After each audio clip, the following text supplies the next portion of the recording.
హిందూ బంధువులందరికీ నమస్కారం. ఈ ఛానల్ యొక్క ముఖ్య ఉద్దేశ్యం ఏమిటంటే, మన మతం పట్ల ఇతర మతస్థులకి ఉన్నటువంటి అపోహను తొలగించటం. ముఖ్యంగా ఈరోజు మనం గనక గమనిస్తే, హిందూ మతస్థులు కాకుండా ఇతర మతస్థులందరూ కూడా మన హిందూ ధర్మం మీద అనేక రకమైనటువంటి దుష్ప్రచారాలు చేస్తూ ఉన్నారు. వారి యొక్క దేవీ దేవతా మూర్తులు ఎవరైతే ఉన్నారో వారి గురించి చాలా గొప్పగా చెప్పుకుంటానికి మన దేవీ దేవతా మూర్తుల గురించి తక్కువగా ప్రచారం చేస్తూ ఉన్నారు. ఇందులో వేరే మతస్థులు కానీ లేదా మన మతస్థుల్లో సెక్యులర్ భావాలతో ఉన్నటువంటి వారు కానీ నొచ్చుకుంటానికి ఎటువంటి విషయమూ లేదు. కేవలం మా ధర్మం ఎందుకు మీరు దుష్ప్రచారం చేస్తున్నారు, మా ధర్మం మీద మీరు ఎందుకు దుష్ప్రచారం చేస్తున్నారు అనేటువంటి ఆ బాధతో చేస్తున్నటువంటి వీడియో ఇది.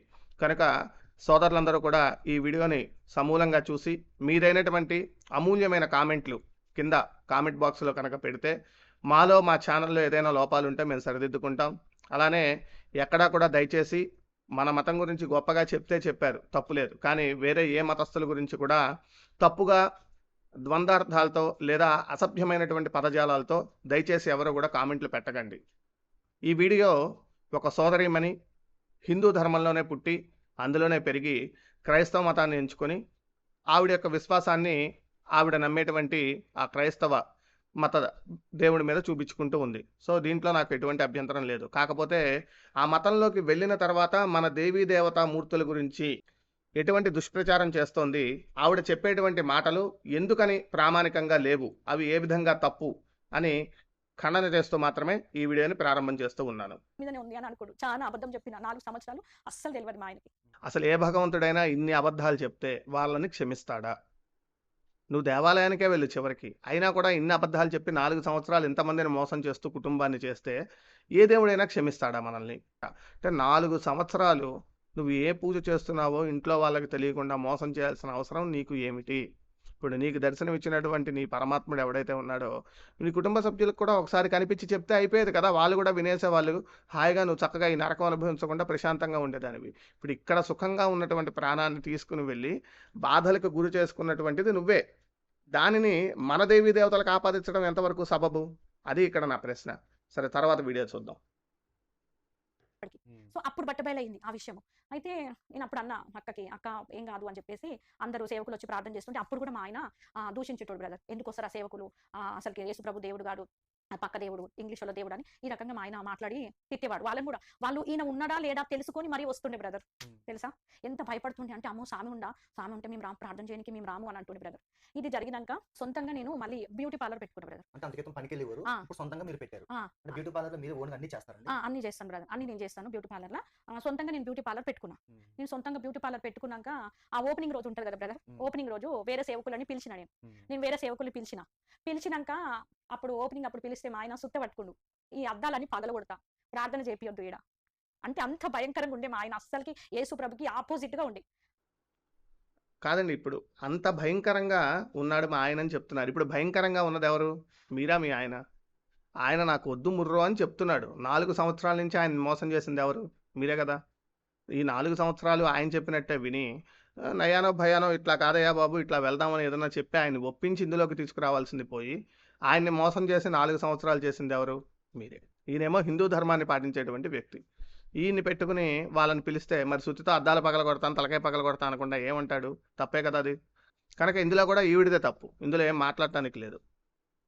అద్దాలు పలగొట్టేస్తా. ఇప్పుడు ఇక్కడ ప్రార్థన జరిగిందంటే దేవుడా దేవుడా ఏంటి ప్రభు అని చెప్పి నాలో నేనే కుమిలిపోయి చాలా బాధపడేదాన్ని, చాలా ఏడుచుకున్నా. ఎప్పుడు మా ఆయన తెలుసుకుంటాడు ప్రభువా, ఒక్కసారి మా ఆయన మోకాలు వేస్తే చూసి చచ్చిపోయినా నాకు పర్వాలేదు ప్రభువా, కానీ తెలుసుకోవాలి జీవం కలిగిన దేవుడివి నీవే అని తెలుసుకోవాలి. అప్పట్లో నాకు ఇంకా వాక్యం కూడా తెలియదు బ్రదర్. ఆయన ఇచ్చిన దర్శనం బట్టి నాకు తెలుసు యేసు ప్రభు దేవుడని, వాక్యం కూడా తెలియదు. అయితే ఇంకా మా ఆయనకు అడ్డంకం అనేది చేసిండు ఆ రోజు. ఇంకా వాళ్ళు కూడా ప్రార్థన చేయకుండా వెళ్ళిపోయారు. ఇంకా నా జీవితం ఎప్పుడు మారుతుందా అని చెప్పేసి నేను ఇంకా బాధపడుకుంటూనే ఉన్నా. అప్పుడు తర్వాత నేను మా అత్తగారింటి కాడ మేము ఉన్నప్పుడు ఒకసారి నాకు అది విగ్రహాలు అనేది నేను తీసేసిన బ్రదర్. మా ఇంట్లో ఉన్న విగ్రహాలన్నీ తీసేసిన. ఎందుకు మా ఆయన యేసు ప్రభుని నమ్మడు అంటే, మా ఆయన చిన్నప్పటి సంది మాలేసుకున్నా, అయ్యప్ప మాలేసుకున్నా. విన్నారా? ఏడుస్తోందిట ఈవిడ. ఏడవలసిన అగత్యం ఏముంటుందండి? ఏడవలసిన అగత్యం ఏమిటండి? జీవం కలిగిన దేవుణ్ణి ఎప్పుడు తెలుసుకుంటాడా అని బాధపడుతూ ఉంటా. ఏడుస్తూ చెప్తోంది పైగా ఆ మాట. పైగా ఏమంటోంది? మోకాళ్ళు వేస్తే చూసి చచ్చిపోవాలని కోరికట ఆవిడకి. ఇంతకన్నా హాస్యాస్పదం ఎక్కడైనా ఉందా అండి? అసలు ఎక్కడైనా విన్నారా మీరు? హైందవ ధర్మంలో ఎవడైనా సరే, ఈ పూజ చేసుకొని చచ్చిపోతాను, మా ఆయన ఇది చేస్తే చచ్చిపోతాను, అసలు ఎవడైనా మనం ఇలాంటి కోరికలు కోరుకుంటామా అండి? అంటే ఎందుకు ఇంత ఈ పిపాస? ఈ వాడినందరినీ కనిపించిన వాళ్ళందరినీ నేను దీంట్లోకి తెచ్చేయాలి. నా కుటుంబం అంతా కూడా నేను పాటించేదే పాటించాలి అనేటువంటి ఈ ఆలోచన అసలు దేనికి? పైపెచ్చు ఏమంటుంది మా ఆయన ఎందుకు విండంటే, ఈ పూజా పటాలున్నాయి, మాలేసుకుంటాడని పూజా ఫోటోలు, దేవుడి ఫోటోలన్నీ కూడా తీసుకుని వెళ్ళి బయట పడేసంట. ఏవండీ ఎంత దుర్మార్గం అండి! ఇప్పుడు ఇదే పని ఒక మగవాడు ఒక క్రిస్టియన్ కుటుంబంలో ఉండి, ఆ మగవాడు హిందూ దేవీ దేవతలను నమ్ముకుని, ఇంట్లో ఉండేటువంటి ఆ క్రిస్టియన్ దేవతా విగ్రహాల్ని బయట పడేస్తే, క్రైస్తవులందరూ కూడా ఒప్పుకుంటారా? సూటి ప్రశ్న మీ అందరికి. ఇంకొక ప్రశ్న లేదు. ఈ దేవీ దేవతా విగ్రహాలను మీరు పడేయటానికి సపోర్ట్ చేసేటువంటి వాళ్ళు ఎవరైతే ఉన్నారో, వాళ్ళకి ఒకటే క్వశ్చన్. ఇదే పని ఆ మగవాడు ఈవిడ పెట్టుకున్నటువంటి విగ్రహాలన్నీ కూడా తీసుకుని బయట పడేసి, నువ్వు నా దేవీ దేవతలనే పూజ చెయ్యాలి అనేటువంటి మాట ఈవిడికి ఖచ్చితంగా గుద్దినట్టుగా చెప్తే మీరు ఒప్పుకుంటారా? దాన్ని ఒప్పుకునేటట్టయితే దీన్ని ఒప్పుకోవాలి. దీన్ని ఖండించేటట్టయితే దాన్ని ఖండించాలి. అంతే కదా! మరి ఇది తప్పే కదా! నీ పూజలు నువ్వు చేసుకోవాలి గానీ, ఆయన పూజ చేసుకునేటువంటి దేవతా విగ్రహాల్ని బయట పడేయటమా? ఇది ఎంతవరకు సబబండి? సరే, తర్వాత చూద్దాం. చిన్నప్పటి సంది ఎందుకు అంత ఆపోజిట్‌గా ఉన్నాడు అంటే, చిన్నప్పటి సంది ఆయన చేసిన భక్తి ఉంది గదా! ఆ భక్తి అనేది యేసు ప్రభువుని నమ్మడానికి అడ్డుకుంది. ఇంచుమించు ఎన్ని సంవత్సరాలు ఇస్తారమ్మా మాల? 17 సంవత్సరాలు. 17 సంవత్సరాలు మాలేస్తారు. 17 సంవత్సరాలు మాలేసిండు. ఓకే. 17 ఆయనకు మూతి మీద అప్పుడప్పుడే మీసం వస్తుంది. అంత చిన్న వయసులో మాలేసిండు. ప్రతి ఇయర్ చాలా గ్రాండ్‌గా చేసుకుంటుండే. అంత చిన్న కొడుకు అని చాలా గారాబంగా చూసి అన్ని కూడా బాగా చేస్తుండే. అయితే అంత 17 సంవత్సరాలు మాలేసుకుండు కానీ తాగడము, తిరగడము, ఇష్టానుసారంగా బ్రతకడము, ఇలాంటి జీవితమే ఉంటుండే. ఇంకెప్పుడు కుటుంబంలో మాకు సమాధానం ఉండకపోతుండే బ్రదర్. ఎప్పుడు సమాధానం ఉండకపోతుండే. ఎప్పుడు గొడవలు, కొట్లాటలు, తాగి రావడము, కొట్టుకుంటడము, నాలో తగ్గింపు ఉండకపోతుండే. ఒక మాట అంటే ఓర్చుకునే స్వభావం నాలో ఉండకపోతుండే. అలానే ఆవిడేమంటుంది ఇక్కడ? ఒక చిన్న మాటకు కూడా ఓర్చుకునేటువంటి స్వభావం ఆవిడకి లేదుట. తప్పెవరిది మరి? ఆవిడదేగా. 17 సంవత్సరాలు ఆయన మాల వేశాడు కానీ, తాగడం, తిరగడం అన్నీ చేశాడంటోంది. అంటే ఇప్పుడు మాల వేసుకున్నప్పుడు చేశాడా? మిగతా రోజుల్లో చేశాడా? 41 రోజులు దీక్షలో ఉండి, దాదాపుగా 17 సంవత్సరాలు అప్పుడప్పుడే మూతి మీద మీసం వస్తుంది అంటే, దాదాపు 14 ఏళ్ళకో, 15 ఏళ్ళకో మొదలుపెట్టుండాలి అయ్యప్ప మాల వేసుకుంటాం.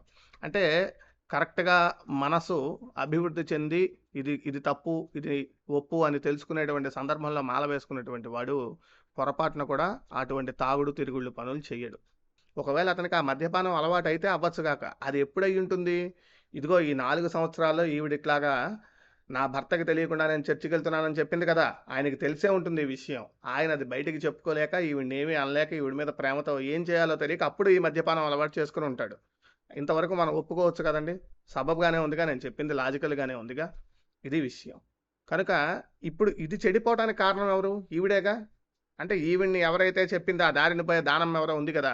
ఈ మంత్రాలు, చింతకాయలన్నీ వేస్టు, నువ్వు దేవుడిని నమ్ముకో అని చెప్పింది చూడండి. ఆవిడ వల్ల ఒక కుటుంబం చెడిపోయినట్టేగా. మనందరం కూడా ఆలోచించాలండి. ఏ మతాన్నైనా ఫాలో అవ్వు, అది వేరే విషయం. నీ మత ఆచారాల వల్ల, నీ నమ్మకాల వల్ల కుటుంబాలు ఇక్కడ విచ్ఛిన్నమైపోతున్నాయి. ఇది ఎంతవరకు సబబు? హిందూ ధర్మంలో ఫలానా శబరిమలకి వెళ్ళలేదని మొగుడు పిల్లలు ఎక్కడైనా విడాకులు తీసుకుంటారా? కొట్టుకుంటారా? లేదంటే ఒక సత్యనారాయణ చేయలేదని కొట్టుకుంటారా? లేదా ఒక కాశీకి వెళ్ళలేదని కొట్టుకుంటారా? అందరూ కలిసి చక్కగా డబ్బులున్నప్పుడు చూసుకుని ఒక దేవాలయానికి వెళ్తారు. లేదనుకోండి, పెద్ద విషయం ఏం కాదు. వాళ్ళకి సమీపంలో ఉన్న దేవాలయాలకు వెళ్ళి పూజ చేసుకుంటారు. దానికి భగవంతుడు ఒప్పుకుంటాడుగా. అంతేగాని నువ్వు ప్రతి సంవత్సరం అక్కడికే రావాలని ఏం అనడు కదా! కనుక ఎవరు తప్పు? అంటే ఈవిడ చేసినటువంటి తప్పుకి ఆయన్ని కారణంగా చూపిస్తూ, బూచిగా చూపిస్తూ, ఈవిడ ఏడుస్తూ, ఈవిడే తిట్టి, పైగా ఈవిడే ఇప్పుడు ఏడుస్తోంది. ఇది ఎంతవరకు సబబు? సరే, తర్వాత వీడియో చూద్దాం. ఒక మాట ఆయన అంటే నేను 2 మాటలు అనేదాన్ని. నేను రిటర్న్ మళ్ళీ వాదించేదాన్ని. అంటే లోపల నుంచి కోపం వస్తుంది. అరే నువ్వు తాగొస్తున్నావు, నువ్వు తప్పు చేసి మళ్ళీ నన్ను అంటే నేను ఎట్లా భరిస్తా అని ఒక ఆవేశముతోని మాట్లాడుతుంటిని. సో ఇద్దరి మధ్యలో చాలా గొడవలు జరుగుతుండే. ఎన్ని గొడవలు జరిగినా కొట్టుకుంటుంటే, తిట్టుకుంటుంటే గాని మళ్ళీ కలిసి ఉంటుంటిమి. ఇంకా ఆ రకంగా మా ఆయన బాగా అట్లా గొడవలు అవన్నీ జరిగినప్పటికీ ఇంకా నేను బ్యూటీ పార్లర్ పెట్టినాక అందులో వచ్చిన ఆదాయంతోని వస్తదేమో అన్నట్టుగా ప్రార్థన లేదు, వాక్యం లేదు. ఇక నేను కూడా నా జీవితం కూడా ఇష్టానుసారంగానే ఉండడము, సినిమాలు తిరగడం, ఫ్రెండ్స్ తోని సహవాసం చేయడము, రెస్టారెంట్లకు వెళ్ళి తినడము, చేయడము, ఇలాంటివి ఉంటుండే. నాకు కూడా ఎక్కడ తగ్గింపు లేదు, ఓర్పు లేదు, ఇలాంటి జీవితం అనేది ఉంటుండే. ఒక రోజు మా ఆయన తాగేసి గొడవ పెడితే చర్చికి వెళ్తాది మా ఆమె అని చెప్పేసి పోలీస్ స్టేషన్ లో కంప్లైంట్ ఇచ్చింది. కంప్లీట్ ఇచ్చారు.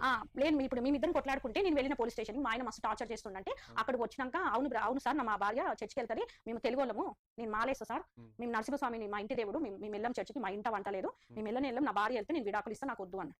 నేను అప్పుడు ఒకటే చెప్పిన, ఆయన వదిలేసినా కూడా నేను యేసుప్రభుని వదలను.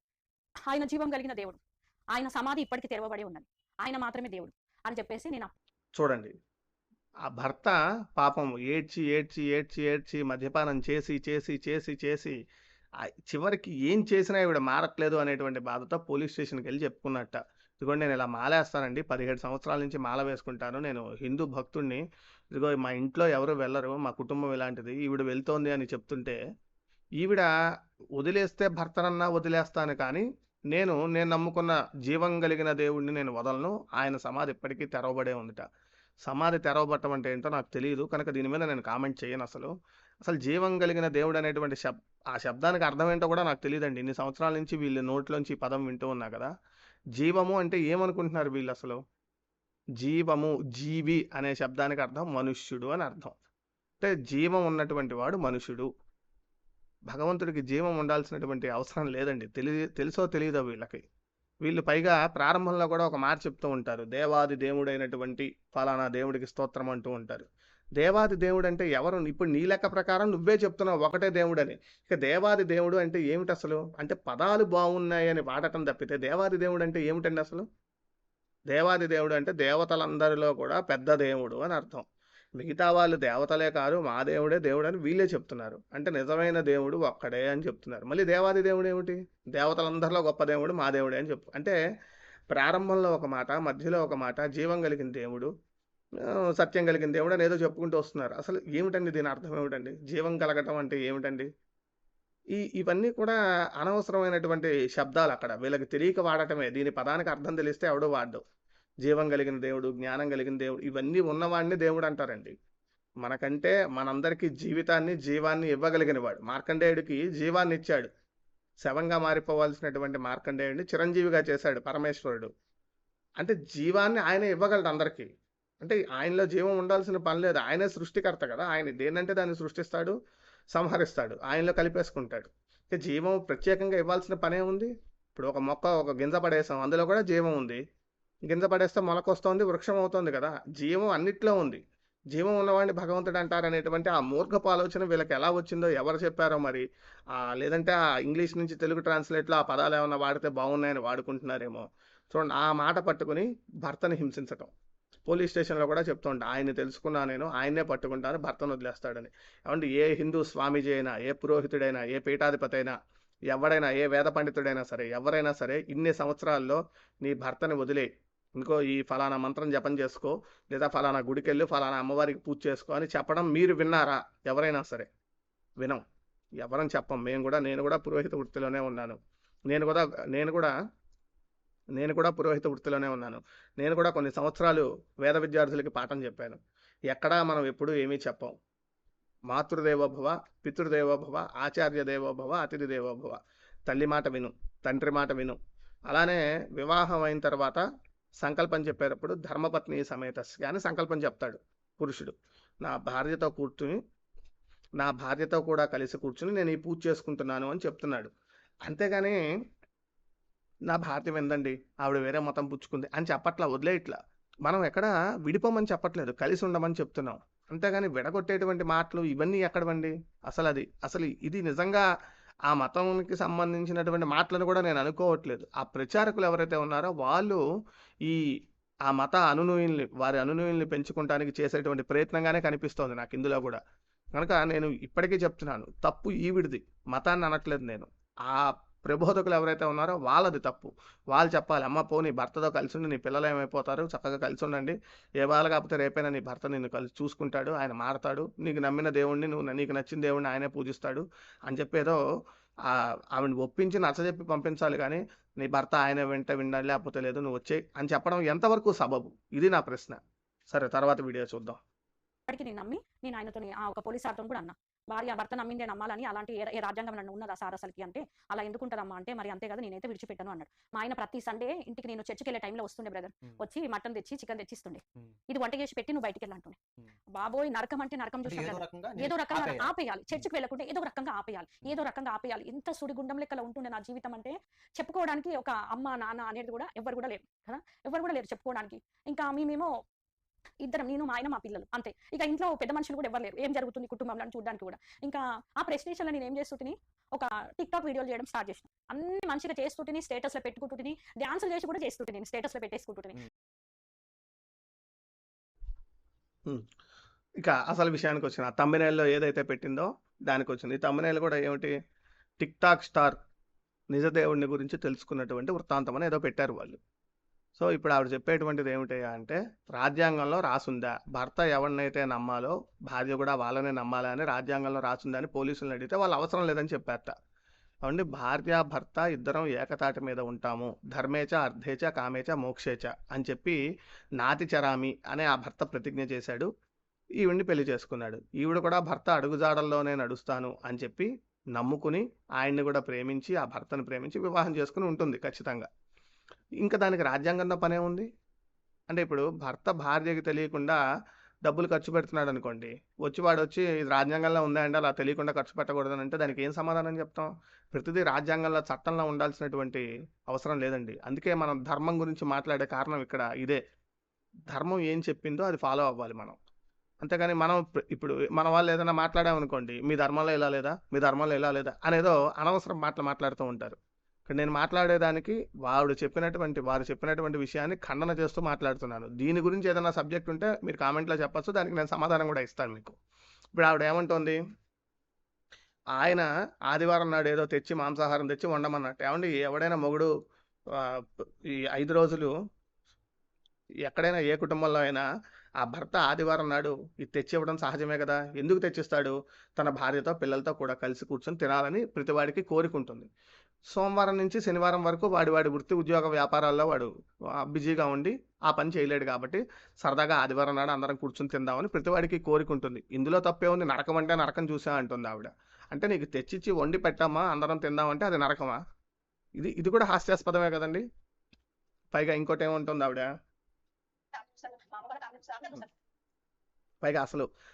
పైగా ఇంకో మాట ఏమిటా, ఆ డిప్రెషన్లోకి వెళ్ళిపోయి నాకు ఎవరు చెప్పుకుంటానికి లేరు అని చెప్పి టిక్ టాక్ వీడియోలు చేయడం స్టార్ట్ చేసింట. నాకు అసలు టిక్ టాక్ యాపే లేదు, నేను అసలు ఈవిడిని టిక్ టాక్ వీడియోలో నేను ఎప్పుడు చూడలేదు కనుక ఈవిడ ఎటువంటి వీడియోలు చేసిందో కూడా నాకు తెలియదు. నేను చాలా ఫేమస్ అయిపోయానని ఆవిడ చెప్తోంది. బహుశా అయితే అయి ఉండొచ్చు కాక, అది వేరే విషయం.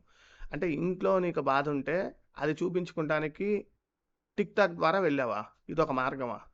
అదే మనం ఏం చెప్తాం, మన హైందవ ధర్మంలో మనం ఏం మాట్లాడతాం, ఇంట్లో నాకు ఏమన్నా సమస్య ఉందనుకోండి, నాకు ఎవరైనా వచ్చి చెప్పారనుకోండి, ఇదిగో అమ్మ ఫలానా వినాయకుడి మంత్రం చేసుకో, లేదంటే లలితా సహస్రనామ పారాయణ చేసుకో, ఇంకోటి చేసుకో అని చెప్తాం. అంటే మనకు ఉండేటువంటి కష్టాలను ఆ సమస్యలను ఎలా ఎదుర్కోవాలి అని ఆలోచిస్తాం మనం. అంతేగాని దాని నుంచి పారిపోయి దాన్ని మర్చిపోవటానికి వేరే వ్యాపకం పెట్టుకోమని ఎవడూ చెప్పడు. మనకి కష్టం ఉంది, సంతానం లేదని టిక్ టాక్ వీడియోలు చేసుకోమని ఎవడో చెప్పడు కదా. ఏ డాక్టర్ అని చెప్తాడా? పోనీ ఏ పండితుడు అని చెప్తాడా? చెప్పడు. అంటే ఇది కూడా ఈవిడ కూడా ఎవరు చెప్పలేదు, నేనే చేశానని చెప్తోంది. అది వేరే విషయం కాదనట్లా. కానీ అది చేయటానికి కారణం ఏమిటి? హిందూ ధర్మంలో లేకపోవడం వల్ల, సరైనటువంటి మార్గనిర్దేశకులు ఎవరు దొరకపోవడం వల్ల ఆవిడ ఇటువంటి మార్గాన్ని ఎంచుకోవాల్సి వచ్చింది. మనకు అటువంటి అవసరం లేదుగా. మనకు ఎవరో ఒక పురోహితుడిని పోయి అడిగినా, అయ్యగారు నా పరిస్థితి ఇలా ఉందంటే ఆయన ఏదో చూసి ఇదిగో ఆంజనేయ స్వామికి ప్రదక్షిణాలు చేసుకో, లేకపోతే ఇంకో దేవుడికి నమస్కారం చేసుకో అని చెప్తాం. దీనివల్ల ఎవరికి నష్టం లేదుగా. ఉదయాన్నే వెళ్ళి 9 లోపు పూజ చేసుకుని తర్వాత ఇంటికి వచ్చి నీ టిఫిన్లు, నీ కార్యక్రమాలు అన్నీ చేసుకుంటావు, నీ వృత్తి ఉద్యోగ వ్యాపారాల్లోకి వెళ్ళిపోతావు. పని మానేసుకుని 24 గంటల గుడిలో కూర్చోమని ఏ పిచ్చోడు చెప్పడం. నువ్వు చెయ్యవు అట్లాగా. కనుక ఇదొక అసందర్భమైనటువంటి మాట. సరే, తర్వాత వీడియో చూద్దాం.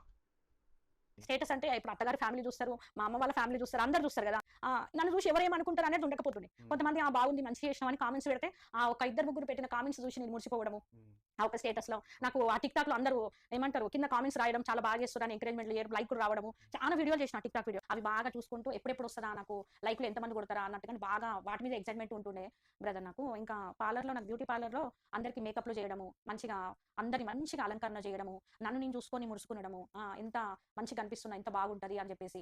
ఇంకా నా భర్తను చూసి నా తాగుబోతాడు, ఇంకా నా జీవితం ఇట్లా అయిపోయింది అని ఈ మధ్యలో బాగా ఈ ప్రెస్టేషన్ తోని నేను మంచిగా రెడీ కావడము, అందరు నన్ను మెచ్చుకోవాలి, అందరు నన్ను చూసి ఎంత బాగా అనిపిస్తున్నావు అని నన్ను మెచ్చుకోవాలని ఆరాటం నాలో ఉంటుంది. అందుకే రోజుకి ఒక వెరైటీగా నేను రెడీ అవుతుంది. మంచి డ్రెస్సులు వేసుకొని అందంగా కనిపించాలి, అందరికి ఆకర్షింపబడేటట్టుగా కనిపించాలి అని చెప్పేసి రోజుకి ఒక మంచి డ్రెస్సులు వేసుకొని, జీన్స్లు కూడా వేసుకుంటుంది బ్రదర్. అయితే రోజుకి ఒక డ్రెస్సులు వేసుకొని అట్లా మంచి కనిపించేటట్టుగా రెడీ అయిపోతుంది. అలా రెడీ అవుతున్న సమయంలో ఇంకా నన్ను నేను చూసుకొని ఇట్లా గొప్పగా ప్రౌడ్ గా ఫీల్ అయిపోతారు కదా, అట్లా ఫీల్ అయిపోతుంది. నాకేంది మంచిగా ఉన్నా నేను అన్నట్టుగా ఆ రకంగా అనిపిస్తుండే. ఆదాయం కూడా మేకప్లు చేసే విధంగా మంచిగా ఆదాయం కూడా వస్తుండే బ్రదర్. మంచిగా హెయిర్ కట్స్ కానీ, ఫేషియల్స్ కానీ, వ్యాక్సింగ్లు కానీ, బ్రైడల్ మేకప్ కానీ పెళ్లి కూతుర్లకు మేకప్ చేస్తుంటిని, ఫిల్మ్ యాక్టర్లకు కూడా చేసిన బ్రదర్ నేను. సినిమా యాక్టర్స్ సినిమా యాక్టర్ కూడా చేసిన, RX100 హీరోని ఉంది కదా, ఆమెకు చేసినాను, ఆమెకు ఫేషియల్ కూడా చేసినాను. అయితే ఆమె ఫేషియల్ కూడా చేసినాను. ఆ గచ్చిబౌలి అట్లా దూరం దూరం వెళ్ళి లగేజ్ ఉంటుంది కదా బ్రదర్, ఇట్లా సూట్ కేసులో తీసుకొని వెళ్తుంటాను. అంటే మన షాప్ లో ఉండి సర్వీస్లు తీసుకుంటుంది, సర్వీస్లు తీసుకొని అక్కడ ఆర్డర్లు తీసుకొని ఆర్డర్ల మీద వెళ్తుంటుంది. సో అట్లా మంచిగా సాగిపోతుండే. ఇంకా అట్లా సాగిపోతున్న సమయంలో మా మేనత్త చనిపోయింది. నేను సావుకి వెళ్ళిన, సావు అయిపోయినాక మళ్ళీ దినాలు ఉంటాయి కదా, 9 రోజులకు చేస్తారు. ఆ దినాల కాడికి పోయినా. అక్కడ నేను నైట్ బయలుదేరిన బ్రదర్. అక్కడ నుంచి బయలుదేరుతుంటే చీకటిలో అక్కడ నుంచి నేను వస్తుంటే యాక్సిడెంట్ జరిగింది. భయంకరమైన యాక్సిడెంట్, బండి మొత్తం ఇట్లా కదిలిపోయి భయంకరమైన యాక్సిడెంట్ నాకు జరిగింది. సో భయంకరమైన యాక్సిడెంట్ జరిగింది. ఆ యాక్సిడెంట్ జరిగినప్పటికీ అప్పుడు నాకు అనిపించింది బ్రదర్, సామెతల గ్రంథంలో ఉంటుంది కదా, అందం మోసకరం సౌందర్యం వ్యర్థము అని చెప్పి. సో ఈ అందము ఉండాలి అంటే అసలుకి ఇచ్చింది దేవుడు, మనం దేవుని మహిమపరచాలి. దేవుడు ఇచ్చిన ఈ అందంతో మనం మనుషులని ఆకర్షింపజేస్తున్నాం, దేవుని కాదు. మనుషులను సంతోష పెట్టడానికే చూస్తున్నాం కానీ ఇక్కడ దేవుడు ఎక్కడ కూడా సంతోషపడతలేడు. అప్పుడు నాకు ఇదంతా యాక్సిడెంట్ జరిగిపోయింది బ్రదర్. ఇక్కడ నా తొడ మీద మాంసం తీసి ఇక్కడ వేసారు. నాకు ఇక్కడ నుంచి ఇక్కడ వరకు అంతా కుట్లునే, ఇక్కడ నుంచి ఇక్కడ వరకు అంత కుట్లునే. నా తొడ మీద మాంసం తీసి ఇక్కడ వేసారు. హాస్పిటల్లో ఉన్నా. అయితే అద్భుతం ఏంది అంటే బ్రదర్, మా ఆయన అంత డ్రింక్ చేస్తాడా, దేవుడు అంటే తెలియదా? అలాంటిది నాకు యాక్సిడెంట్ జరిగిన రోజు దేవుడు చేసిన అద్భుత కార్యము, దేవునికి మహిమ కలుగును గాక. నేను కింద పడ్డ రోజు ఆ స్పాట్ లో, నేను పడ్డ ప్లేస్ లో ఎవ్వరు పడ్డా కూడా ఆన్ ద స్పాట్ చనిపోతారంట. అక్కడ ఎవ్వరు కూడా బ్రతకరు, అక్కడ పడ్డ వాళ్ళు ఖచ్చితంగా చనిపోతారంట. అలాంటిది నాతో పాటు ఉన్న ఆమెకు కాలికి దెబ్బ తగిలింది. నాకు లోపల నుంచి దేవుడు ప్రేరేపణ వస్తుంది, ఈ హెల్మెట్ తీసి ఆమెకి ఇవ్వు అని. నా హెల్మెట్ తీసి ఆమెకి ఇవ్వని నాకు ప్రేరేపణ వస్తుంది. ఆమెకి హెల్మెట్ ఇవ్వడం, నేను ముందు పడిపోవడం అంతే. అయితే ఆమె బ్రతికింది, చనిపోలేదు. ఆమె ఇలా పడిపోయేసరికల్లా ఆమెకు హెల్మెట్ లేకపోతే ఆమె చనిపోతుండే. సో నా వల్ల పెద్ద ప్రమాదం అనేది ఆమెకు తప్పింది. కానీ ఆమెకు చిన్న చిన్న గాయాలు జరిగినాయి, నాకేమో ఇక్కడ ఫేస్ మీద జరిగింది. అయితే యాక్సిడెంట్ జరిగినప్పుడు మా మేనత్త కూతురు వాళ్ళు నాతో పాటు ఉండే, పెద్ద కూతురు వాళ్ళు కూడా వేరే వెహికల్ మీద వచ్చారు. వాళ్ళు ఆపిరు, బండి ఆపేసి వచ్చి నాకు కట్టుకట్టి బడబడ పోతుంది బ్రదర్, రక్తం మొత్తం ముద్దయిపోయింది. అయితే ఇంకా వాళ్ళు మా ఆయన, నేను కింద పడగానే ఫస్ట్ లేసి ఫోన్ చేసిన ఆయనకి, ఇట్లా సైడ్ బ్యాగ్ వేసుకుంటుంటే నా బ్యాగు, నా హ్యాండ్ బ్యాగ్ నా ఒంటి మీదనే ఉంది, రింగ్ అవుతుంది. ఆ టైంలో ఫోన్ చేసిండు. అసలు తెలుసా, అసలుకి ఆశ్చర్యంగా బ్రదర్, మా ఆయన ఎప్పుడు కూడా నాకు, ఆ మధ్య కాలంలో మేము గొడవలు పెట్టుకున్నాం కదా, సమాధానంగా లేం కదా, నాకు ఫోనే చేయలేదు. అలాంటిది ఆయన నాకు ఫోన్ చేయను. ఆయన సడన్ గా అప్పుడు 7 సుజాత అని చెప్పేసి ఫోన్ చేసిండు. అప్పుడు ఒకటే అన్న, ఓబా నా తల పగిలింది, నువ్వు వచ్చినాక నేను ఉంటానో ఉండనో నాకు తెలియదు, నా పిల్లల్ని జాగ్రత్తగా చూసుకో అని చెప్పేసి ఆ మాట ఆయన కన్నా. ఇక్కడ ఈవిడ చెప్పేటువంటి మాట ఏమిటయ్యా అంటే, నేను టిక్టాక్ వీడియోలు చేసుకునేదాన్ని, చాలా అందంగా తయారయ్యేదాన్ని, అదేమి తప్పు కాదు. మన హైందవ ధర్మాల్లో ఎక్కడా కూడా స్త్రీలు అందంగా తయారవ్వరాదు అనేటువంటి మాట ఎక్కడా మనం వినలేదు. మనం చెప్పేది ఏమిటయ్యా అంటే, అసభ్యకరమైనటువంటి వస్త్రములు వేసుకోవద్దని చెప్తూ ఉంటాం. అసభ్యకరంగా తయారవ్వద్దు అంటే, ఎవడు మనల్ని చూసినా పవిత్ర భావన వాడిలో కలిగేలాగా తయారవ్వమని మన పెద్దవాళ్ళు మనకి చెప్తూ ఉంటారు. ఈవిడ ఏం చెప్తోంది, ఏదో ఆ పుస్తకం తీసింట, వారు నమ్మేటువంటి ఆ పవిత్ర గ్రంథం, అందులో ఏముందిట, అందం అవసరం లేదు, మోసకరం అని ఏదో ఉందిట. అందం మోసకరం, ఎవరికి మోసకరం? అందంగా ఉండొద్దని చెప్పాల్సిన అవసరం ఏమిటి అసలు? అది ఎక్కడైనా చెప్పబడిందా? అంటే వాళ్ళ పుస్తకంలో కాక భూమి మీద ఇంకేదైనా పుస్తకంలో చెప్పబడిందా? అందంగా ఉండటం తప్పని ఎవరు అనట్లేదే. నీ అందాన్ని చూసి నువ్వు గర్వపడద్దు అని చెప్తున్నారు వాళ్ళు. సరే పోనీ ఆ పుస్తకంలో కూడా అదే ఉందేమో, పోనీ వదిలేసేయండి, దాన్ని కూడా వదిలేద్దాం, అది పెద్ద విషయం ఏం కాదు. ఈవిడ ఏం చెప్తోందంటే, ఈవిడికి అక్కడ యాక్సిడెంట్ జరిగింది. యాక్సిడెంట్ జరగడంలో అందులో అద్భుత కార్యం ఏముంది, మహిమ కలుగును గాక దేవుడికని ఏదో చెప్తోంది. అసలు దేవుడికి మహిమ కలగడం ఏంటండి? దేవుడికే మహిమలు ఉంటాయి. ఆయన మహిమలు మనకిస్తే మనం ఏదన్నా మహిమలు చేసి చూపించాలి జనాలకి. కనుక మనం ఏదో పూజ చేస్తే ఆయనకి మహిమ కలగడం ఏమిటి? సరే, వాళ్ళ నమ్మకం వాళ్ళది, దాని గురించి కూడా నేను ఎక్కడ మాట్లాడను. విషయం ఏమిటంటే, ఆవిడ ఏం చెప్తోంది ఇక్కడ, ఇలా నాకు యాక్సిడెంట్ అయింది, దానివల్ల నాకు దెబ్బలు తగిలినాయి, రక్తం బొడబొడ కారుతో నేను బతుకుతానో లేదో అనే అపనమ్మకంతో నా భర్తకి ఫోన్ చేసి పిల్లల్ని జాగ్రత్తగా చూసుకో అని చెప్పి లాస్ట్లో ఒక మాట చెప్పింది, రక్షింపబడితేనే పరలోకానికి వెళ్తారు, లేకపోతే వెళ్ళరని చెప్తోంది. అంటే ఇప్పుడు 4 సంవత్సరాల నుంచి ఈవిడ చేసిన ఆ పూజలు ప్రార్థనలు అన్నీ వేస్టేనా? రక్షింపబడిన తర్వాత ఇన్ని పూజలు ప్రార్థనలు చేయకపోయినా పరలోకానికి వెళ్తారా?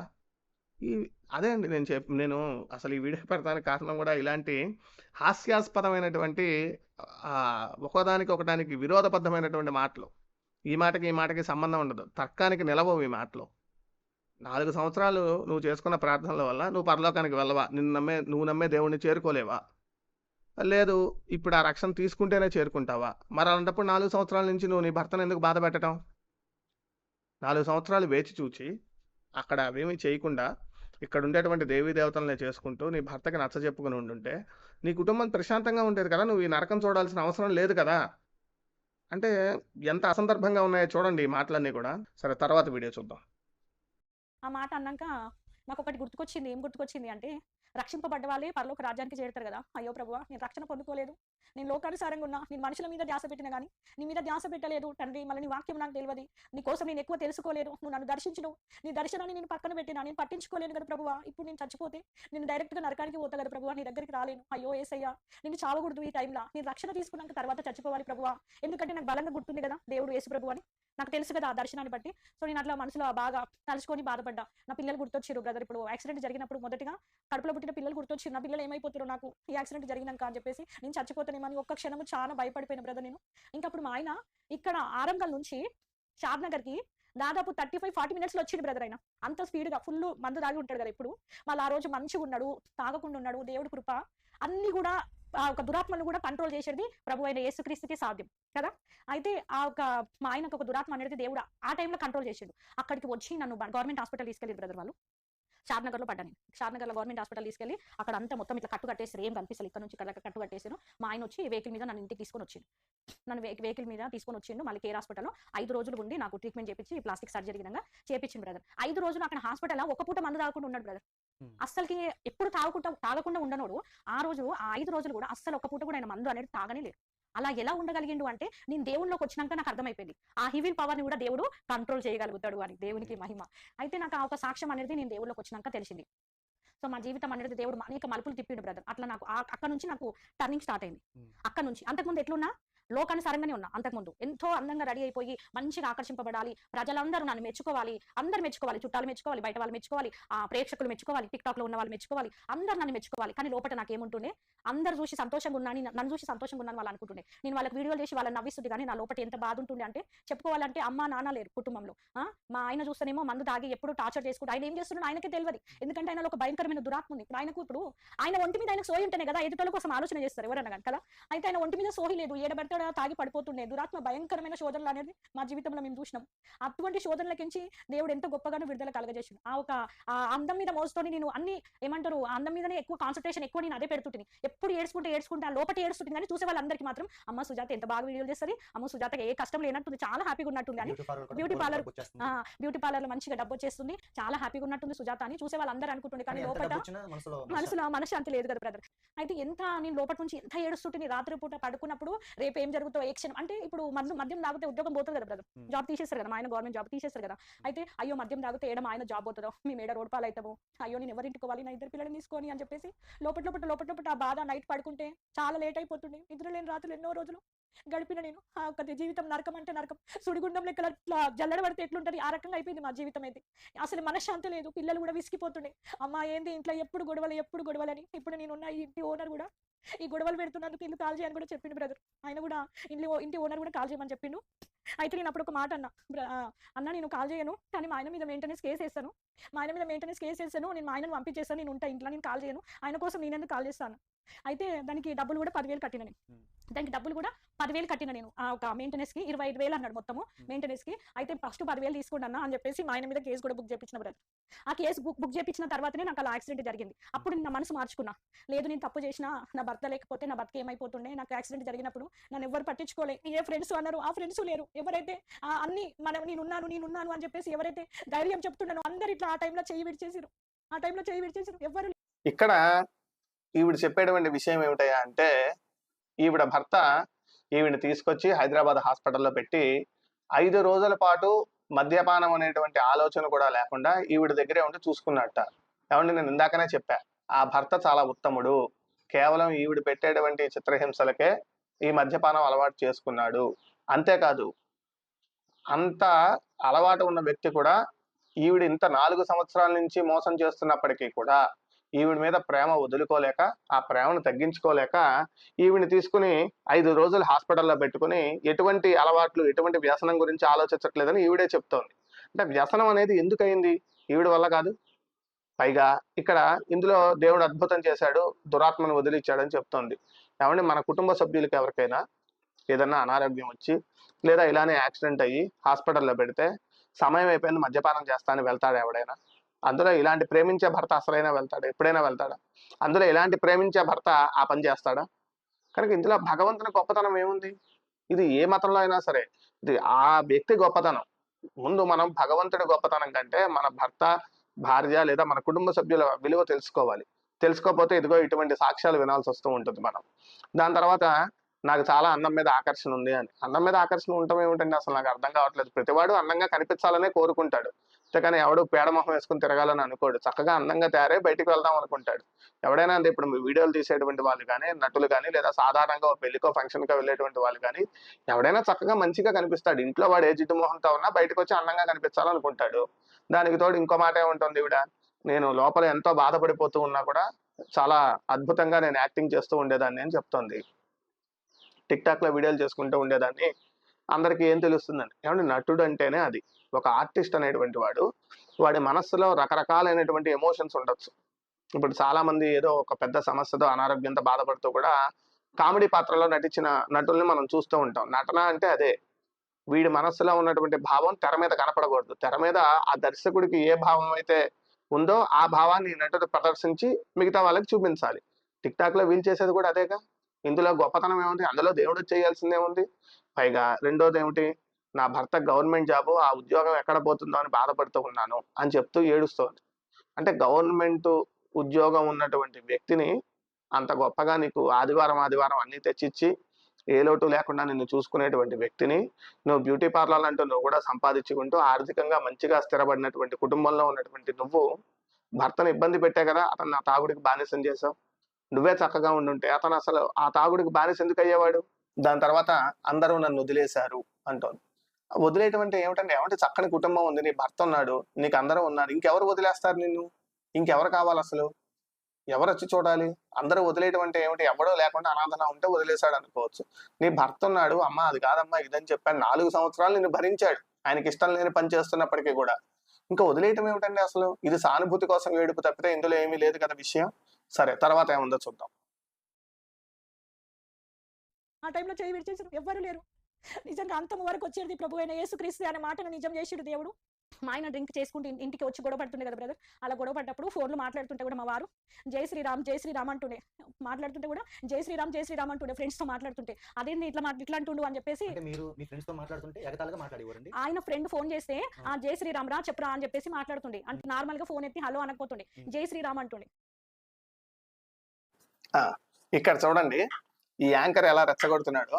ఈవిడ చెప్తోంది, మా ఆయన ఎవరితోనైనా ఫోన్ చేస్తుంటే హలో బదులు జై శ్రీరామ్ అంటున్నాడు. ఏమంటే సహజంగా హిందూ బంధువులందరూ కూడా వారి ఇష్టదేవతల్ని స్మరిస్తూ ఉంటారు. హలో అనకుండా జై శ్రీరామ్ చెప్పండి అంటూ ఉంటారు. ఇద్దరు కలిసినప్పుడు కూడా జై శ్రీరామ్ అనుకుంటూ ఉంటారు. దానికి ఈయన పక్క నుంచి అడుగుతున్నాడు, అందిస్తున్నాడు. విన్నారా మీరు మాట్లాడుతుంటే మీ ఫ్రెండ్స్ తో ఈయన జై శ్రీరామ్ అని అరుస్తున్నాడా అని అడుగుతున్నాడు. కాదు, ఆయన వాళ్ళ ఫ్రెండ్స్ తో మాట్లాడుకుంటే జై శ్రీరామ్ అంటున్నాడు అని ఈవిడ ఏడుస్తుంది. ఏమంటే ఆయన వాళ్ళ ఫ్రెండ్స్ తో జై శ్రీరామ్ అని మాట్లాడితే ఈవిడ బాధపడటానికి ఏముంది? అంటే నీ భర్త జై శ్రీరామ్ అంటేనే నువ్వు తట్టుకోలేవు. నువ్వు మటుకు 4 సంవత్సరాలు ఆయనకి తెలియకుండా చర్చికి వెళ్ళినా ఆయన క్షమించాలి. అవును, ఎంతకంటే అసలు హాస్యాస్పదమైన విషయం ఉందా? అది కనుక నా పేరు స్వామి అండి. నేను హైదరాబాద్లో రంగారెడ్డి జిల్లా కాడదాం ప్రాంతంలో ఉంటానండి. నేను ఎలక్ట్రిసిటీ డిపార్ట్మెంట్లో గవర్నమెంట్ జాబ్ అండి నాది. సో నేను 1998 నుంచి నేను అంటే మా కుటుంబం మొత్తము విగ్రహారాధన చేసేవాళ్ళమండి. మొత్తం మేము ఇదిగో ఇప్పుడు ఈవిడికి అంటించినటువంటి ఆ రోగం ఏదైతే ఉందో ఆ భర్త కూడా అంటించేసింది. ఆయన ఏం చెప్తున్నాడు, నేను గవర్నమెంట్ జాబ్ చేస్తా అండి, నేను ఫలానా ఊర్లో ఉంటాను, ఫలానా ప్లేస్ లో ఉంటాను, నా పేరు ఇది అని చెప్పుకుంటూ వచ్చి మేము విగ్రహారాధన. ఎందుకు విగ్రహారాధన అంటే ఏమిటని అసలు నాకు తెలియక అడుగుతా. అదేమన్నా భూత పదమా? అదేమన్నా దొంగతనమా? తప్పుడు పనే? నేను హిందూ ధర్మంలో ఉన్నాను, 12-17 సంవత్సరాలు అయ్యప్ప మాల వేసుకున్నానని చెప్పుకోవచ్చు కదా. విగ్రహారాధన అని చెప్పి దాన్ని ఎందుకంత నీచంగా దాన్ని ప్రాపగండా చేద్దామని చూస్తున్నారు? తప్పే ఉంది అందులో. విగ్రహారాధన చేస్తే తప్పేమిటి? అది మా హిందూ మతం యొక్క నమ్మకం. దాన్ని నువ్వు అంత కించపరుస్తూ మాట్లాడాల్సినటువంటి అవసరం ఏమిటి? ఇంకా ఇప్పటికి 30 నిమిషాలు అయింది ఈ వీడియో. ఇంకా దాదాపుగా ఇంకొక 35 నిమిషాలు, 1:05 నిమిషాల వీడియో ఇది. ఈ 30 నిమిషాలు చూసేసరికే ఇంకో ఇది పరిస్థితి. ఇందులోనే ఈ 30 నిమిషాల వీడియోలోనే 60 అబద్ధాలు చెప్పారు వీళ్ళు. 60 అప్రమాణికమైనటువంటి మాటలు చెప్తున్నారు. అంటే ఒకదానికి ఒకటి పొంతన లేకుండా, ఒకదానికి ఒకటి సంబంధం లేకుండా పరస్పర విరుద్ధమైనటువంటి మాటలు మాట్లాడుతూ ఉన్నారు. ఇక ఈయన భర్తను కూడా తీసుకొచ్చాడు కాబట్టి ఆయన ఏం చెప్తాడో, తర్వాత ఏమైందో ఈ వీడియో రెండో పార్ట్ లో మనం చూద్దాం. జై శ్రీరామ్. హిందూ బంధువులందరికీ కూడా నమస్కారం.